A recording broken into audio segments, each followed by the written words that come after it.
Hi guys! Welcome sa Teacher Investor Channel. In this video ay i-discuss natin yung nangyaring market crash noong September 7 ng madaling araw dito sa Pilipinas, no?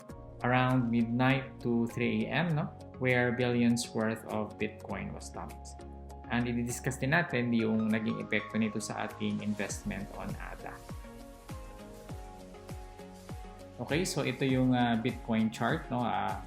And kung makikita natin, sa hourly chart niya, sa 1-hour chart, ay merong nag-dump kagabi, no, mga bandang alas 2 ng madaling araw.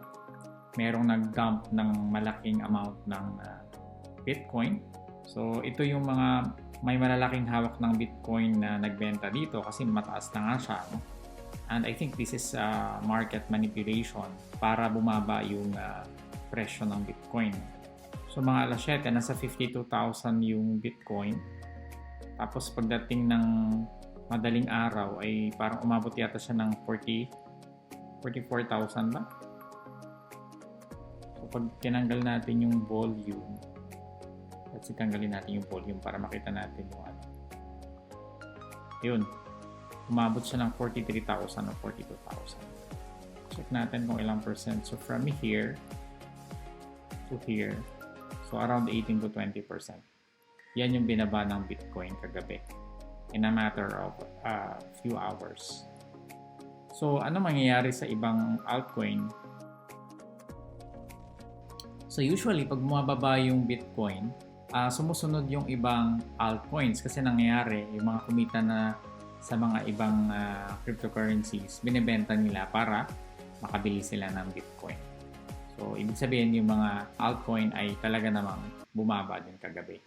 Kaya naapektuhan yung ADA natin.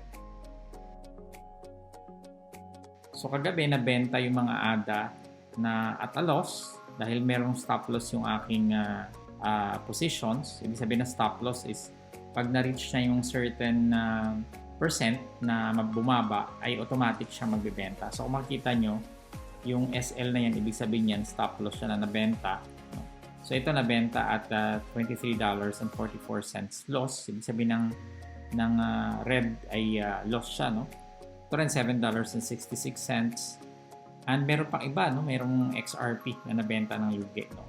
Pero meron din namang nabenta ng kumita ito, $24.44. So sa ADA, all in all, nalugi ako ng $28 plus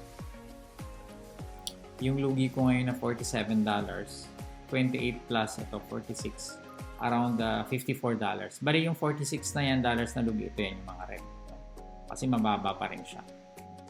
Pero ang maganda dito, nabili ko siya ng mas mababa kasi yung previous set ko ng buys ay nasa 2.5 to 2.6 yung average. Dito ang average ay around 2.4, sabihin $2.40. So ibig sabihin, pag nag $4.80 na yung ADA, no, madodoble na itong $800. So kung mapapansin nyo, puro tigwa 100 na yan, no, tapos may 30, may 70. Kasi nga, nabenta na siya ng kusa. So bumili na ako ulit nung nag-dip. No? So tigwa 100 na yung binili ko para madali siyang ibenta kung sakaling dumoble. Okay, so ano yung matututunan natin dito? Una, kung gusto nating hindi siya mabenta kaagad, no? Pag medyo nalugi, pwede nating lakihan yung stop loss natin. Kasi I think ito naka 25% ito na stop loss. No? So, nung medyo bumaba siya kagabi ng gusto, binenta niya ng kusa. Pero, safeguard din naman yung stop loss kasi paano kung nag 50%, 30%, yung natira dun sa pera natin. So, medyo malaki din yung loss natin. So, depende sa inyo kung magkano yung risk na kanyang i-take, no? Kaya nga yung pag-i-invest, particularly sa cryptocurrency ay magdedepende rin yan sa risk management. So, syempre, wag nyo rin ubus-ubusin yung pera nyo. So, to conclude, umaasa pa rin ako na dodoble ito within the week, no? At least double kasi mukhang solid naman yung smart contracts ng Cardano, no? Which is yung mother blockchain ng ADA. and hoping na mabawi natin yung talo natin na around $60 to $70. Hindi naman siya ganong malaki, no? Kasi kumita na naman tayo before, pero of course, no? Sino ba naman yung ayaw kumita? Okay, so siguro i-update ko kayo sa September 12 or 13 pag medyo kumita na tayo, no? And remember, no? Only invest what you can afford to lose. See you!